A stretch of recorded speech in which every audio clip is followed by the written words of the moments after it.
ये सवाल बहुत साधारण लगता है, लेकिन ये सवाल उतना ही खतरनाक भी है, क्योंकि यही वो सवाल है जिस पर पूरी दुनिया लोगों को चुप कराना चाहती है।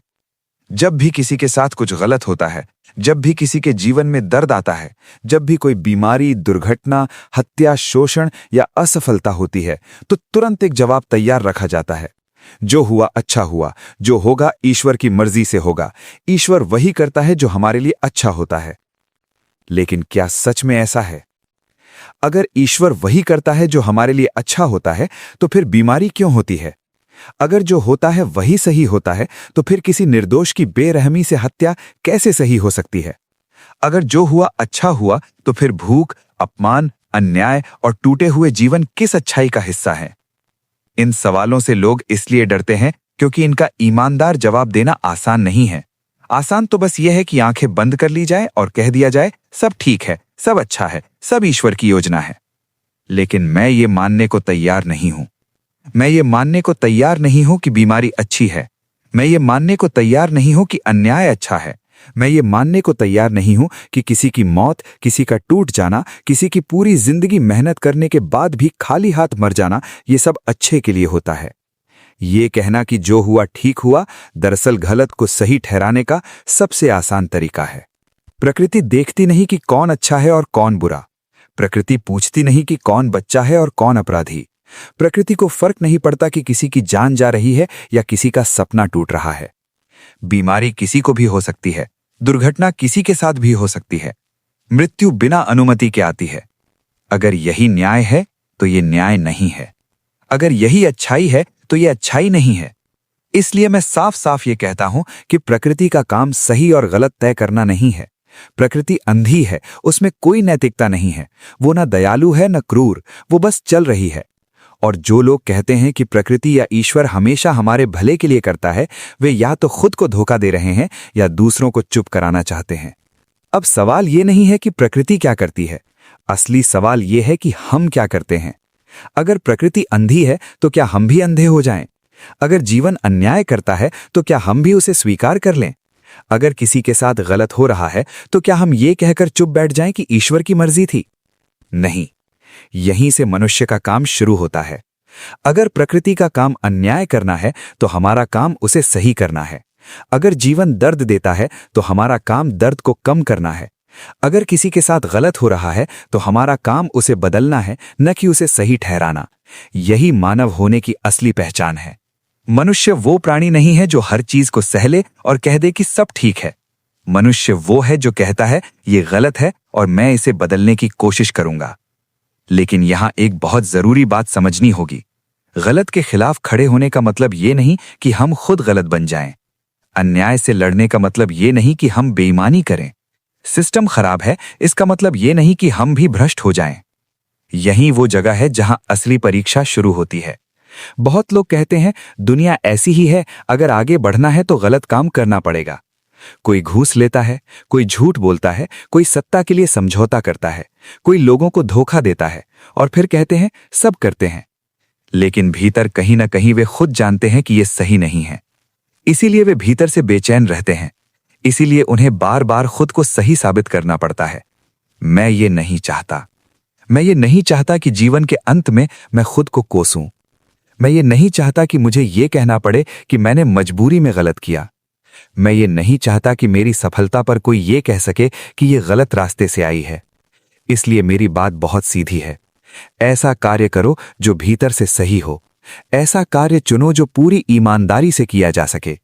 ऐसा कार्य करो जिसके सामने तुम बिना झुके खड़े रह सको। अगर उस कार्य से सफलता मिलती है तो उससे बड़ा कोई व्यक्ति नहीं हो सकता, क्योंकि तब तुम ये कह सकते हो कि मैंने किसी को धोखा नहीं दिया, मैंने किसी का हक नहीं छीना, मैंने गलत रास्ता नहीं चुना। और अगर देर लगती है, संघर्ष होता है, तो भी भीतर यह संतोष रहेगा कि मैं गलत नहीं हूं। बाहरी जीत समय के साथ बदल जाती है। आज जो सफलता बहुत बड़ी लगती है, कल सामान्य हो जाती है। नाम, पैसा, पहचान सब अस्थायी हैं। मृत्यु आएगी, उम्र बदलेगी, परिस्थितियां बदलेंगी और ये सब पीछे छूट जाएगा। लेकिन भीतर की शांति नहीं बदलती। अगर तुम सही कर्म पर खड़े हो तो उम्र बढ़े या घटे, हालात अच्छे हों या बुरे, भीतर एक स्थिरता बनी रहती है। वो स्थिरता इस बात से आती है कि तुमने अपने साथ धोखा नहीं किया। इसलिए मेरा निष्कर्ष बहुत साफ है। मैं ये नहीं कहूंगा कि जो हुआ सही हुआ, मैं ये कहूंगा कि जो गलत है उसे गलत कहना जरूरी है। मैं ये नहीं कहूंगा कि ईश्वर जो करता है वही अच्छा होता है। मैं ये कहूंगा कि अगर कुछ गलत हो रहा है तो उसे सही करना हमारी जिम्मेदारी है। मैं प्रकृति या ईश्वर का गुलाम बनकर ये नहीं कहूंगा कि सब ठीक है। मैं खड़ा होकर ये कहूंगा कि जो गलत है उसे बदला जाना चाहिए। लेकिन मैं ये भी तय करूंगा कि मैं खुद गलत नहीं बनूंगा। मैं बेईमानी से नहीं जीतूंगा। मैं ऐसा काम नहीं करूंगा जिसके लिए मुझे खुद को सफाई देनी पड़े। मैं मेहनत करूंगा, मैं पूरी जान लगा दूंगा, मैं हर कोशिश करूंगा। और मुझे भरोसा है कि अगर सही काम में पूरी ईमानदारी से जान झोंकी जाए तो सफलता देर से सही लेकिन मिलती जरूर है। और जिस दिन वो सफलता मिलेगी उस दिन कोई ये नहीं कह पाएगा कि इसमें कोई गलत कर्म था। कोई उंगली नहीं उठा पाएगा, कोई आरोप साबित नहीं कर पाएगा। और सबसे बड़ी बात, उस दिन मुझे खुद को कोसना नहीं पड़ेगा। यही मेरे लिए जीवन का अर्थ है, यही मेरे लिए सही कर्म है, और यही वो रास्ता है जिस पर चलकर आदमी टूटता नहीं, खड़ा रहता है। जो व्यक्ति ये कहता है कि जो हुआ अच्छा हुआ, जो हो रहा है ईश्वर की मर्जी से हो रहा है, ईश्वर हमारे साथ वही करता है जो हमारे लिए अच्छा होता है, वो व्यक्ति असल में अच्छाई का समर्थन नहीं कर रहा होता, वो बुराई को सम्मान दे रहा होता है। और यही सबसे खतरनाक बात है।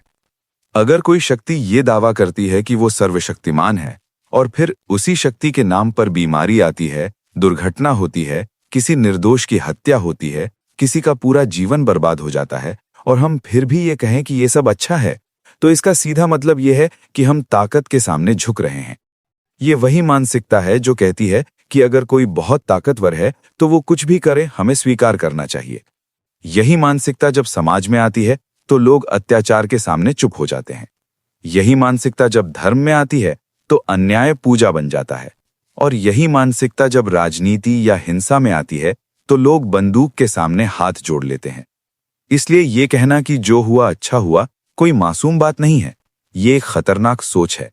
ये वही सोच है जो बुरे को सही ठहराती है। अगर कोई व्यक्ति सच में अच्छा है तो वो बुरे का समर्थन नहीं करेगा।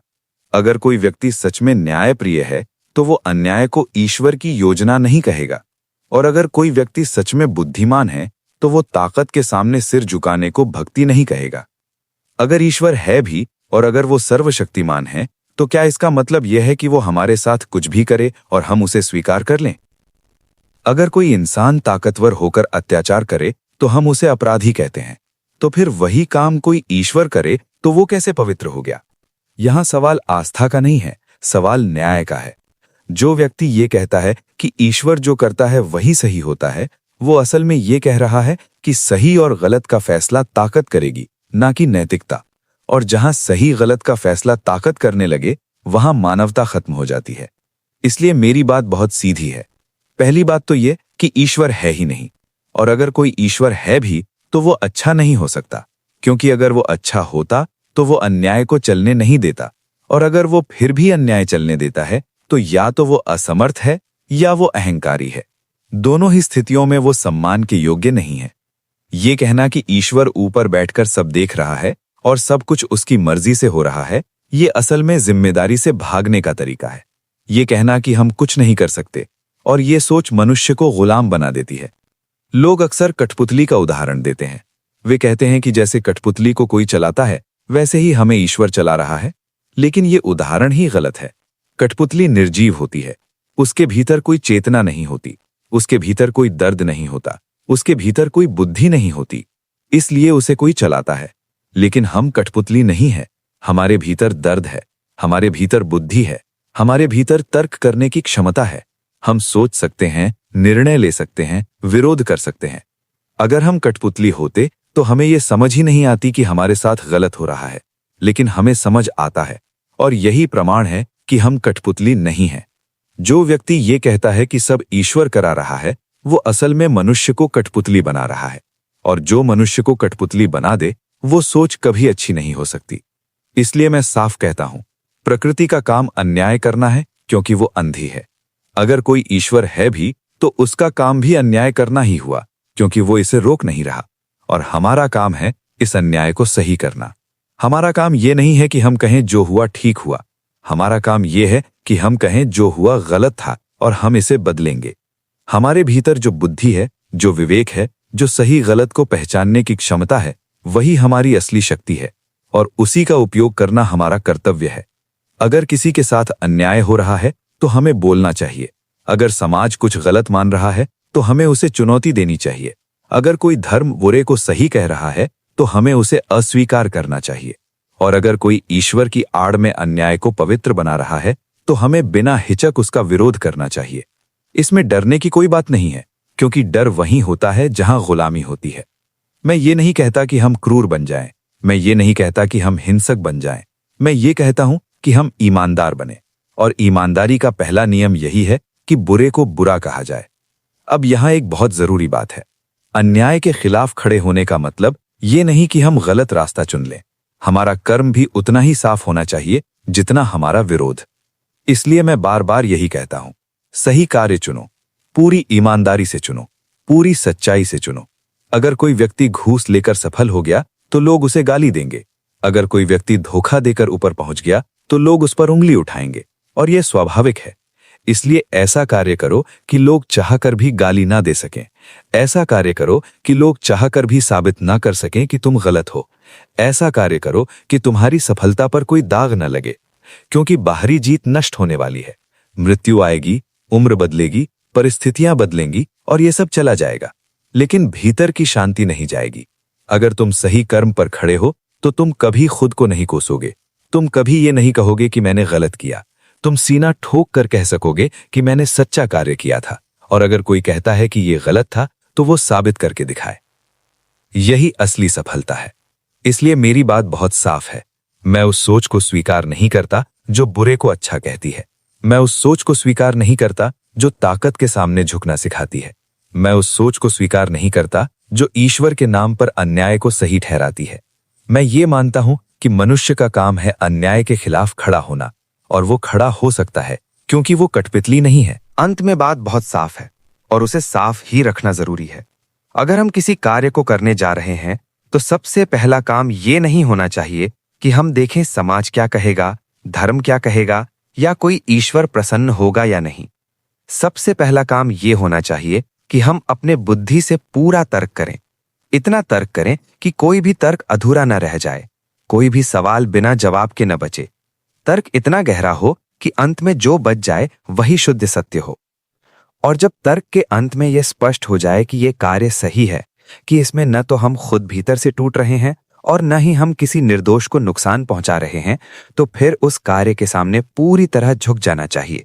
उसी को चुन लेना चाहिए, उसी से सफल होने की जिद करनी चाहिए। ये भी साफ समझना जरूरी है कि सही कार्य की पहचान ये नहीं है कि उससे किसी को परेशानी हो रही है या नहीं। कई बार क्रूर और अन्यायी व्यक्ति को अच्छे कार्य से परेशानी होती है। अगर कोई बुरा व्यक्ति इसलिए नाराज है क्योंकि तुम सही कर रहे हो, तो वो सही कार्य छोड़ने का कारण नहीं हो सकता। लेकिन ये शर्त जरूर है कि तुम अपने भीतर पूरी ईमानदारी से पूछ सको कि क्या मैं किसी निर्दोष को नुकसान पहुंचा रहा हूं। अगर उत्तर नहीं है और तर्क से सिद्ध है कि कार्य सही है, तो उसे करना ही चाहिए। सही कार्य वही है जिससे तुम्हें खुद को कोसना न पड़े। सही कार्य वही है जिसे याद करके भविष्य में ये न कहना पड़े कि काश मैंने ऐसा न किया होता।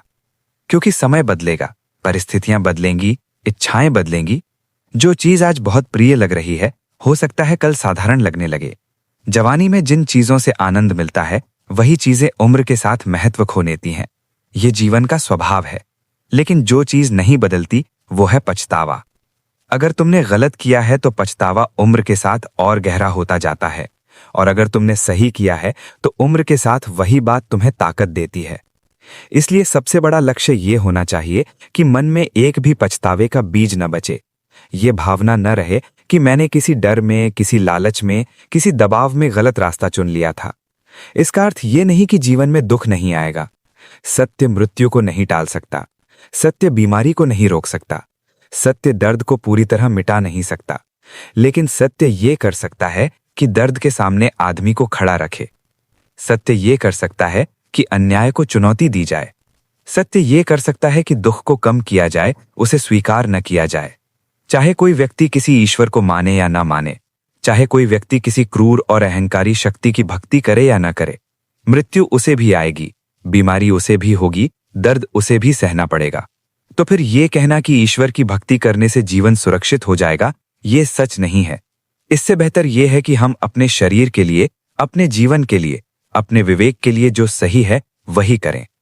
अगर कोई धर्म ये कहता है कि कोई कार्य गलत है, लेकिन तुम्हारी पूरी ईमानदारी, पूरा तर्क और पूरा विवेक ये कहता है कि इस कार्य में किसी को नुकसान नहीं हो रहा और ये सही है, तो ऐसे धर्म को निष्क्रिय कर देना चाहिए। क्योंकि धर्म कुछ भी कह सकता है। धर्म में तो बलि देना भी सही कहा गया है, जबकि वो एक जीव की हत्या है और उसे पीड़ा देना है। अगर कोई विचार हमें किसी को दर्द देने के लिए मजबूर करता है, तो वो विचार गलत है, चाहे वो धर्म के नाम पर ही क्यों ना हो। इसलिए धर्म को सत्य के अधीन होना चाहिए, सत्य धर्म के अधीन नहीं। अगर धर्म सत्य के विरुद्ध जाता है तो धर्म की धज्जियां उड़ानी चाहिए, क्योंकि सत्य से बड़ा कुछ नहीं है।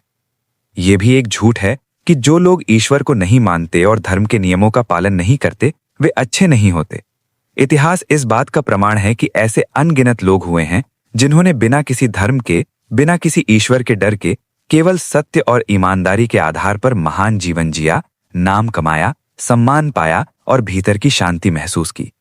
इसलिए ये मानना कि जो धर्म में लिखा है वही सही होगा, ये एक भ्रम है। इससे बेहतर यह है कि हर व्यक्ति अपना धर्म स्वयं बनाए, और वो धर्म हो सत्य। सत्य को अपना धर्म बना लो, सत्य के सामने समर्पित हो जाओ, बाकी जो होगा देखा जाएगा। ये कोई वादा नहीं है कि जीवन आसान हो जाएगा, ये कोई गारंटी नहीं है कि दुख नहीं आएगा, लेकिन ये गारंटी जरूर है कि तुम खुद की नजरों में गिरोगे नहीं। और अंत में यही सबसे बड़ी जीत है, जब जीवन के किसी भी मोड़ पर तुम सीना ठोक कर ये कह सको कि मैंने सत्य के अनुसार जिया, मैंने सही कार्य चुना, मैंने किसी निर्दोष के साथ बुरा नहीं किया। और अगर किसी को आपत्ति है तो वो इसे साबित करके दिखाए, तो उस समय तुमसे बड़ा कोई नहीं होगा। यही इस पूरे विचार का निष्कर्ष है, यही इस पूरे वीडियो का सार है, और यही जीवन जीने का सबसे कठिन लेकिन सबसे सच्चा रास्ता है।